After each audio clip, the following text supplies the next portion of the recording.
It's no mystery who committed the murders at Fox Hollow Farm in Westfield, Indiana during the early 1990s. We won't show the face of alleged serial killer Herb Baumeister here, since many of his victims remain unidentified, their stories still untold. Our focus tonight on True Crime Psychic Eye is the extreme paranormal activity at the location.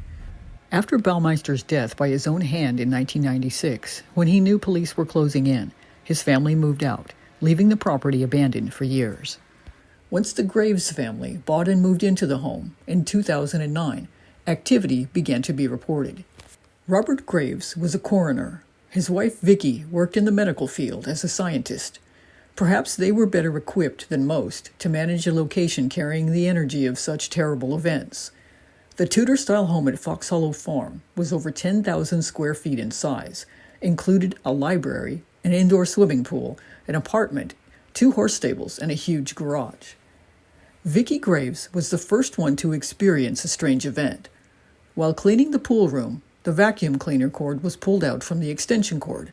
She plugged it back in, only for it to be pulled out again and lying several feet away from the extension cord.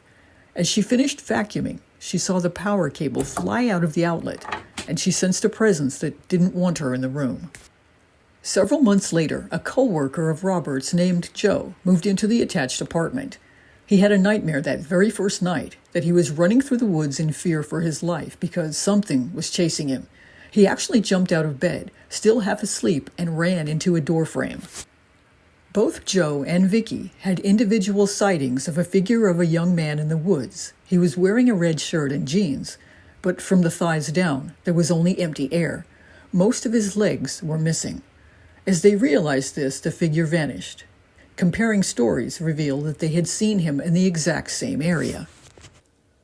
At the end of Joe's first week there, he heard a knock at his door while doing dishes. Before he could answer, the knock got louder and more impatient.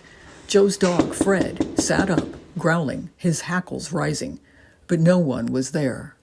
A few evenings later, the insistent knocking happened again, but there was no one there. When he opened the door, Joe found that the door knocker was hanging at a 90-degree angle. He watched it knock on the door by itself and then fall down. He then locked the door, but Fred wouldn't come out from under the bed and kept growling, staring at the door. And then the door flew open. A young man was standing there. Not the red-shirted man. This was a different young man, and there was a look of terror on his face before he disappeared. Other frightening events occurred, such as fingers closing around Joe's throat while he was swimming in the pool. One night in his apartment, he heard a scraping sound and found all the knives from his butcher block laid out in a single row inside the sink. While walking Fred one night in the woods, he also saw a blacker-than-black figure in the trees. Several paranormal teams were allowed to investigate the location over the years.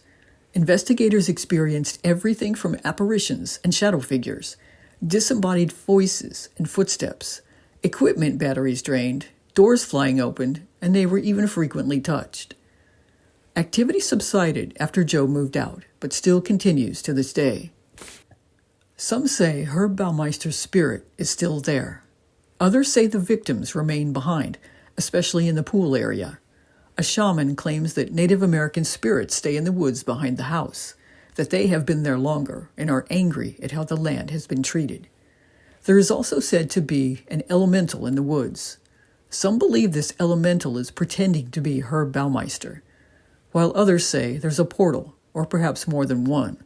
Spirits drawn by the energy of what occurred, although that young man in the red shirt is no longer seen.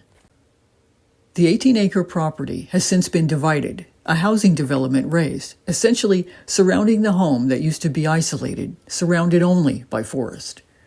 Does the spirit of a serial killer still walk the grounds?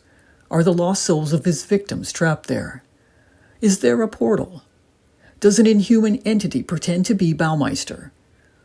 Are the Native American spirits protecting the land? DNA analysis is still being used to identify victims, and the private family home has a positive spirit now, hopefully balancing the energy from the past. Maryam will read and channel the location for insights.